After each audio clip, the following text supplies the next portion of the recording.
Okay, so you got the first P, product, and then you have personas. Personas are your target. There's a lot of kind of talk in the marketing world now about personas. Personas are not just target markets. A really good persona is actually a anthropomorphized, I don't know if that was a real word, personified, that was a real word, way to articulate your audience. So instead of thinking about your audience as like, here's, 20% of our audience is this and 27%, personify your audience, meaning think about them as people and give them a name. So at Magneti, we have two main personas we think about, and we actually think about them as a person, a single person, not a group of people, but a single person. And what that does is it humanizes our audience for us. It's not half our audience and half our audience, it's Joe and Jill. It's so when we're thinking about, for example, we work with marketing executives. We give that person a name and we think about them as a person. So define your personas.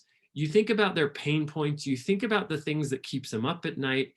We actually write out personas. I'd encourage you to write out your personas if you haven't. Most businesses think that they've got a bunch of personas. Probably don't. We did a project one time with General Motors. They're the largest car company in the world, not market cap. Tesla's larger market cap, but from just how many cars they sell in a year, largest car company in the world, 3 personas. That's it, just 3.